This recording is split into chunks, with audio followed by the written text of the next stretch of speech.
माझ्या चॅनलमध्ये आपल्या सर्वांचं स्वागत आहे. चला तर आजच्या रेसिपीला आपण सुरुवात करूया.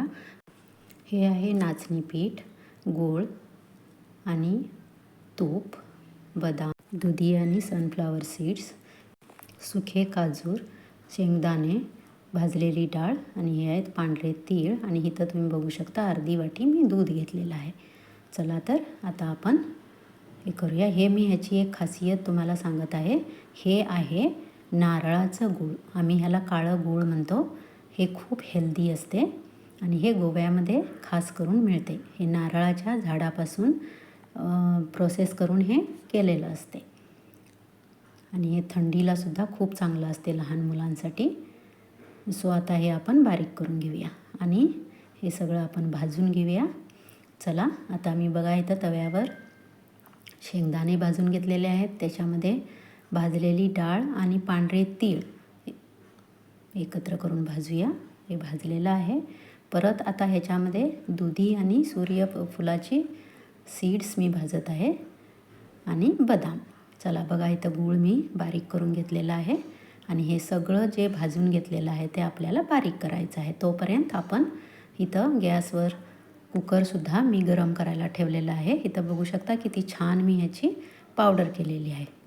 दरदरीत असं ते वाटून घेऊन बारीक करायला पाहिजे. आता एक बाउलमध्ये आपण हे नाचणी पीठ घेऊया. गूळ, हा जो काळा गूळ आहे तो गूळ घेऊया आणि त्याच्यामध्ये दूध घेऊया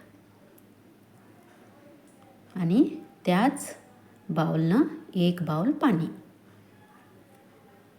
आता हे सगळं चांगलं आपण मिक्स करून पूर्णपणे घेतलेलं आहे आणि ह्याला आता आपण गाळून घेऊया. काही गुळामध्ये जे काही कण वगैरे असतील तर ते निघून जातील. कचरा वगैरे असू शकतो. हे बघू शकता तुम्ही. मी गाळून घेतलेलं आहे. आता आपण काय करूया, हे जे साजूक तूप आहे, घरगुती गाईचं तूप आहे माझ्याकडे, तापलेल्या कुकरमध्ये आपण 2 चमचे याच्यामध्ये तूप घालत आहोत आणि हे जे करून घेतलेलं आम्ही बॅटर आहे ते आता ह्याच्यात घालून आम्ही थोडं घालत आपण एकसारखं ते ढवळून घेतलं पाहिजे. कारण त्याच्या गोठळ्या होता कामा नये. कंटिन्यू हे ढवळत राहायला पाहिजे. बघा इथं बघू शकता, दिसायलासुद्धा ते किती छान दिसत आहे. आता मी ह्याला कंटिन्यू ढवळत आहे. बघा हे आता थोडं घट्ट होत चाललं आहे आणि बाजूनं तूपसुद्धा आता सोडत चाललेलं आहे. असं ढवळून चांगलं ह्याला मिक्स. परत आता बघा याच्यामध्ये मी 1 चमचा तूप घातलेला आहे. परत आता आपण ते चांगलं मिक्स करूया आणि त्याला फिरवत राहूया. इथं बघू शकता छान आता घट्ट व्हायला हे आलेलं आहे आणि आम्ही जे ड्रायफ्रूट ह्याच्यामध्ये बारीक केले होते ते ड्रायफ्रूट मी ह्याच्यात आता ही पावडर सगळी ह्याच्यात मी ओतलेली आहे. ह्याच्यामध्ये तुम्ही काजू पण घेऊ शकता आणि वेलची पावडर पण घालू शकता. काजू आणि वेलची पावडर मी स्किप केलेली आहे. बघा हे किती छान आता झालेलं आहे. परत ह्याच्यामध्ये आपण 1 चमचा तूप घालूया कारण तूप थोडं ह्याला जास्त लागणार आहे. बघा परत 1 चमचा मी ह्याच्यात घातला आहे.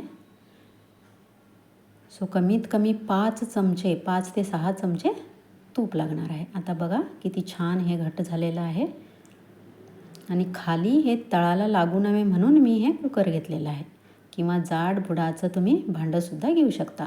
चला आता त्याचं सीटी आणि गॅसकेट काढून आपण आता मी एक लक्षात ठेवा, इथं मी गॅस पूर्णपणे बंद केलेला आहे आणि 5 मिनटासाठी मी झाकण लावून ठेवलं होतं. इथं बघू शकता किती छान हे वाफ सोडून घट्ट झालेलं आहे आणि एका आता प्लेटला आपण तूप लावूया आणि त्याच्यावर हे जे आम्ही सारण केलं होतं किंवा जे आपण रागीचं जे कतलीचं जे पीठ केलं होतं ते आता आपण ह्याच्यावर मिक्सर सगळं हे घालूया. गरम असल्यामुळं मी त्याला उलटण्यानं हे करत आहे. थोडं थंड झालेलं आहे. आता हातानंच मी त्याला छान थापवून घेत आहे.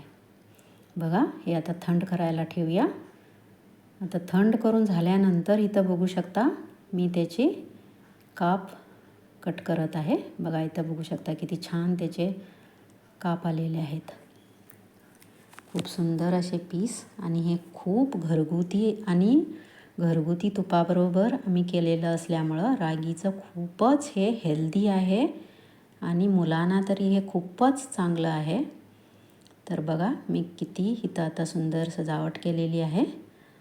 चला तर मैत्रिणींनो, माझ्या चॅनलला सबस्क्राईब करा आणि शेअर आणि लाईक करायला विसरू नका.